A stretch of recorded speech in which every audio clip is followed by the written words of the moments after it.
All right, folks, we are going to take our helps charts and we're going to turn them into 11-minute essays. Get ready. The first step in the 11-minute essay is to take 1 minute and write your thesis on your paper. So I took my thesis from my helps chart, right? We already did that part, and I wrote it down on my paper. But I took the word you out because we don't use you in formal writing. So instead of remembering the past is important because it can save you a lot of pain and suffering, I just have remembering the past is important because it can save a lot of pain and suffering.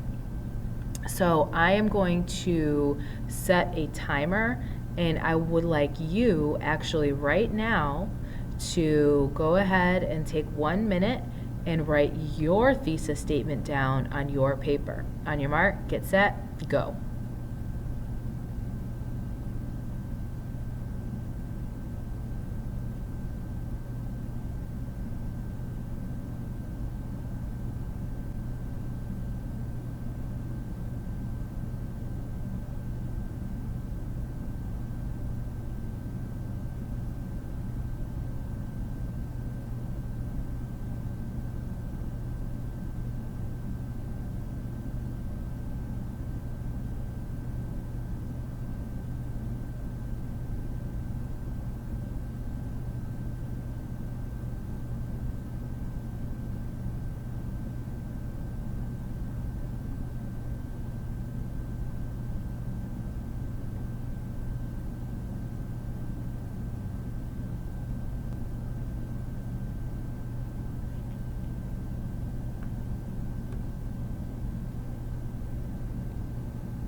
Okay, time's up.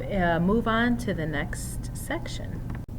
The next step in the 11-minute essay is to look at your thesis and then look over your examples in your helps chart and decide which one is the strongest support for your thesis. And then you're going to take 3 minutes and turn that example into an actual paragraph. So my thesis was that remembering the past will help people, it will help save them from pain and suffering. So I'm going to look at my examples, and I think that my strongest example, the one that has the most to do with pain and suffering, is the first one, my historical example, the plague, because that's the most people who experience pain and suffering. Probably my second strongest example would be the fire ants, but that's just me having pain and suffering. So for my first example, I'm going to choose my best one, and I think that's going to be the historical one. So I'll show you how I turned it into a paragraph. I said, for example, hundreds of years ago, the bubonic plague killed many, many people in Europe because people didn't understand how to stop the disease from spreading. Over time, medical science came to understand that the disease spread quickly when people came in close contact with one another. Governments today have learned how to stop the spread of infectious diseases. Last year, when Ebola was out of control in some African countries, many governments created travel bans to stop the disease from spreading further. They had learned from the sad story of the bubonic plague that they must not allow infected individuals to travel to their countries. In this way, they saved many people from the pain and suffering of Ebola, and they were able to send aid to the African countries to get Ebola under control. So I gave a specific example that I knew from history class and from watching the news, and I tied it specifically to my thesis. I had been talking about pain and suffering up here, and I made sure to explain how my example related to my thesis in my paragraph. So what I would like you to do, I'm going to set the timer, and for the next 3 minutes, I want you to actually go ahead, choose your best example, and then you're going to go ahead and take 3 minutes to turn it into a paragraph. Now remember, this is not a final copy. This is still just pre-writing, so you'll have a chance to revise and edit later. Your teacher will walk you through how to elaborate on your ideas if you need to add something, and how to clean up the revising and editing piece and the grammar and all that. This is just a rough draft, so don't worry. It does not have to be perfect. You're just going to take 3 minutes and turn whatever your best example is into a paragraph. So on your mark, get set, and go.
All right, folks, time's up.